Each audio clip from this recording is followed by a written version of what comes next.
మీరు చదివిందేమో mechanical engineering. అవును. ఆ విద్య చదువు మేరకే పరిమితం అయింది. తర్వాత ఉద్యోగం చేయలేదు, అటువైపు వెళ్ళలేదు. హిప్నోథెరపీ నేర్చుకున్నారు.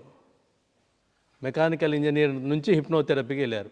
హిప్నోథెరపీలో అనేక ప్రయోగాలు చేశారు. అవును. ఏం ప్రయోగాలు చేశారు? నిజానికి మెకానికల్ ఇంజనీరింగ్ చదువుతున్నప్పుడే హిప్నాటిజం హిప్నోథెరపీతో నాకు ప్రవేశం ఏర్పడింది. అప్పుడు ఎక్స్ట్రా కరిక్యులర్ యాక్టివిటీస్ పట్ల చాలా శ్రద్ధ, ఆసక్తి ఉండేది. ఆ ఆసక్తి ప్రకారం దాంట్లో చాలా లీనమై పరిశోధన చేయడం జరిగింది. దాన్ని చాలా అధ్యయనం కూడా చేయడం జరిగింది. అలా ఇంజనీరింగ్ చేస్తూ చేయడం జరిగింది. ఉద్యోగం చేస్తూ కూడా కొంతకాలం ఉద్యోగం చేశాను. నిజానికి వివిధ పరిశ్రమల రంగాల్లో ఉద్యోగం చేశాను. చేస్తూ కూడా దీన్ని ప్రాక్టీస్ చేశాను. తర్వాత దీంట్లో ఇంకా లోతుగా వెళ్ళడం జరిగింది.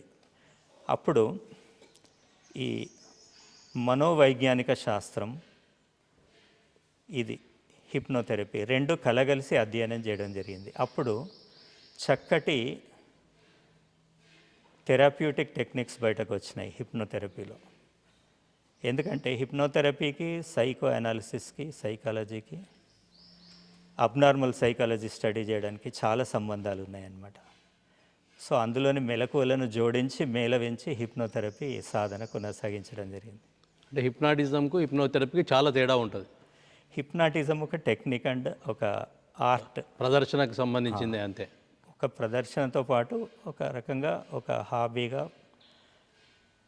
దాని యొక్క ఆసక్తితో అధ్యయనం చేయడం, దాన్ని మనోవైజ్ఞానిక చికిత్సా విధానానికి వర్తింపజేయడం హిప్నోథెరపీ. దాంతోపాటు సెల్ఫ్ డెవలప్మెంట్, పర్ఫార్మెన్స్ డెవలప్మెంట్, మిగతా వాటికి కూడా దాన్ని ఈ విద్యారంగానికి వీటన్నిటి కూడా అమలుపరచవచ్చు. అది హిప్నోథెరపీ. మీరు ఒక ప్రయోగం చేశారు అప్పుడు, దాన్ని వివరిస్తారా? అప్పుడు హిప్నోథెరపీ పైన రకరకాల సాధన చేస్తున్నప్పుడు కొందరు మానసిక రుగ్మతలకు లోనైన వాళ్ళు సంప్రదించడం జరిగింది. అందులో న్యూరోసిస్, సైకోసిస్ అనే రెండు రకాలు ఉంటాయి. న్యూరోసిస్ ప్రధానంగా మనస్తత్వానికి సంబంధించిన రుగ్మతలు. సైకోసిస్ అంటే మనస్తత్వంతో పాటు శారీరకంగా బ్రెయిన్ సిస్టంలో కూడా కొంత బ్రెయిన్ కెమిస్ట్రీలో కూడా కొంత చేంజెస్ జరుగుతాయి అన్నమాట. అది సైకోసిస్.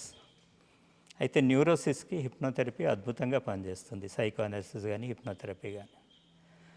అయితే కొందరు న్యూరోసిస్తో బాధపడ్డ వాళ్ళు సంప్రదించారు. అందులో సైకలాజికల్ ఇంపార్టెన్స్, మానసిక నపుంసకత్వం అనేది, తర్వాత హిస్టీరియా అనేది, హిస్టీరియా రుగ్మత. అంటే నిజానికి హిస్టీరియా అంటే ఏంటంటే వాళ్ళకి ఏం రుగ్మత ఉండదు, వాళ్ళ మనస్తత్వంలో ఏర్పడ్డ సంక్లిష్టతలు ఒక రుగ్మతగా వారి శరీరం పైన కూడా ప్రభావం చూపించి అలాంటి లక్షణాలు కనబడతాయి అన్నమాట. సో ఇలాంటి న్యూరోటిక్ ట్రీట్మెంట్స్లో హిప్నోథెరపీ చాలా చక్కగా. మీరు ఇచ్చే ఉపన్యాసాల సందర్భంగా హిప్నోథెరపీ ఏమన్నా ప్రయోగిస్తారా? నిజానికి హిప్నోథెరపీ అనేది ఒక సైన్స్ యాక్చువల్గా. కానీ ఏంటంటే వివిధ ప్రదర్శనల ద్వారా దాని గురించి కొంచెం పైన తెలుసుకొని ఏంటంటే వాళ్ళ ప్రమేయం లేకుండా ఏమైనా చేయొచ్చు అని అనుకుంటారు, కానీ అది సాధ్యం కాదు. ఎవరైతే హిప్నటైజ్ చేయబడాలన్నా, వాళ్ళపైన ఏమైనా హిప్నోథెరపీ ఉపయోగించాలన్నా, ప్రయోగించాలన్నా వాళ్ళ యొక్క అనుమతి, అంగీకారం తోటే సాధ్యం. వాళ్ళ అభిష్టానికి విరుద్ధంగా సాధ్యం కాదు. కానీ వాళ్ళు స్టేజ్ ప్రోగ్రామ్స్ అవి చూసి ఏమైనా జరుగుతుంది అని అనుకుంటారు. అది వాటి టెక్నిక్స్ను చెప్పడానికి ఆకర్షణీయంగా దాన్ని తీర్చిదిద్దుతారు. కానీ వాళ్ళు దాని వెనకాలన్న సైన్స్ కూడా చెప్తారు చాలామంది. దాన్ని పూర్తిగా గ్రహించకపోతే ఇలాంటి అపోహ వస్తుంది. అంటే అప్పుడు మీరు ప్రయోగాల్లో ఒక ప్రసూతికి సంబంధించిన ప్రయోగం కూడా చేశారు. అవును. అయితే అనస్థీషియా ఇవ్వకుండా ప్రసూతి చేయడం, అది సక్సెస్ అయిందా లేకపోతే? సక్సెస్ అయింది. అయితే ఏంటంటే మానవులు బాధపడే అనేక రుగ్మతలలో 90% పైగా సైకోసోమాటిక్ అంటారు. అంటే మానసిక కారణాలు, శారీరక కారణాలు కలగలిసి ఉంటాయి. మానసిక కారణాల వల్ల శారీరక రుగ్మత తీవ్రతరం అవుతుంది.